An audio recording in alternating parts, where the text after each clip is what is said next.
warahmatullahi wabarakatuh. Hai anak-anak, hari ini kita akan belajar mengenai struktur teks eksplanasi dan kaidah teks eksplanasi. Namun sebelumnya, untuk kalian tetap semangat ya belajarnya meskipun di masa pandemi dan selalu jaga kesehatan. Oke, tentunya kalian sudah tidak asing dengan apa itu teks eksplanasi. Teks eksplanasi adalah sebuah teks yang menjelaskan suatu fenomena, entah itu fenomena alam, sosial, budaya, dan lain sebagainya yang berdasarkan fakta. Tapi, apakah kalian sudah tahu apa saja struktur pembangun atau penyusun dari teks eksplanasi dan kaidah apa saja yang terdapat pada teks eksplanasi? Ternyata, struktur penyusun dari teks eksplanasi terdiri dari 3.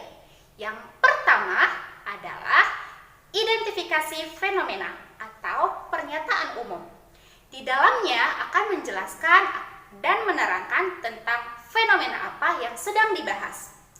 Yang kedua adalah deretan penjelas. Bagaimana peristiwa tersebut terjadi secara sistematis, yang akan dijelaskan dengan 2 hal. Yang pertama secara kausalitas yang menunjukkan adanya sebab akibat dari suatu fenomena tersebut, dan secara kronologis yang menunjukkan adanya urutan waktu rangkaian peristiwa tersebut. Struktur penyusun yang ketiga adalah interpretasi ataupun berupa ulasan. Di dalamnya kalian bisa menemukan adanya komentar atau penilaian atas konsekuensi fenomena tersebut.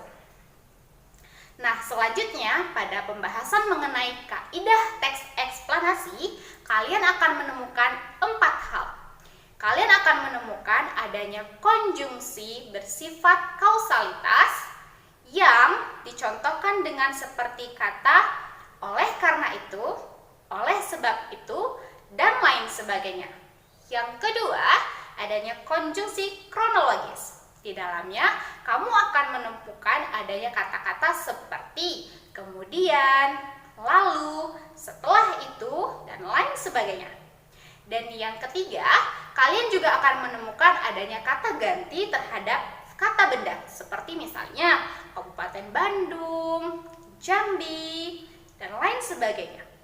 Yang keempat, kalian juga akan menemukan adanya kata-kata yang termuat dengan istilah-istilah sulit atau yang mungkin kalian belum pahami, seperti misalnya adanya kata sektor pertanian, industri pariwisata, dan lain sebagainya. Nah, adik-adik, jikalau kalian sudah pernah menulis atau kalian akan menulis sebuah teks eksplanasi, ada beberapa hal yang harus kalian perhatikan untuk membuat teks eksplanasi yang baik.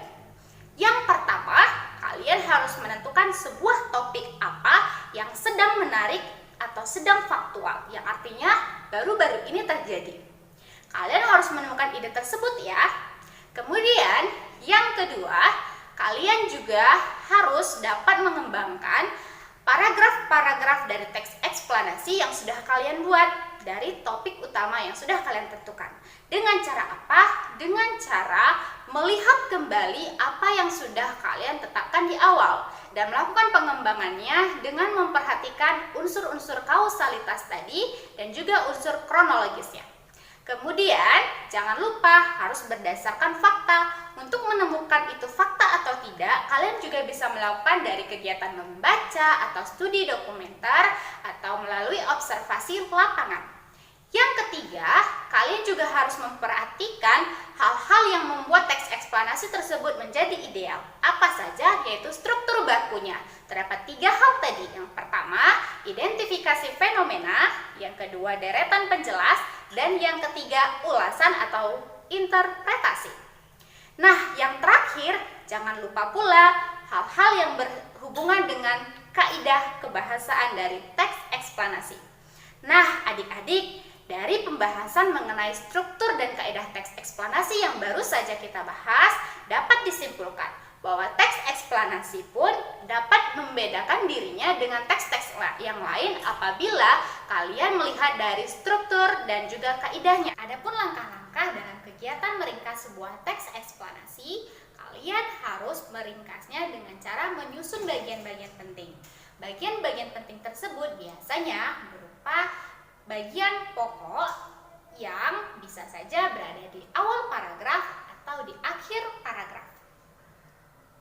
Nah, ketika kalian sudah menyusun bagian-bagian penting tersebut, jangan lupa kalian catat ya. Dari proses kalian mencatat tersebutlah, kalian pada akhirnya dapat memadukan bagian-bagian penting tersebut dan kalian harus menceritakannya kembali dengan bahasa kalian sendiri.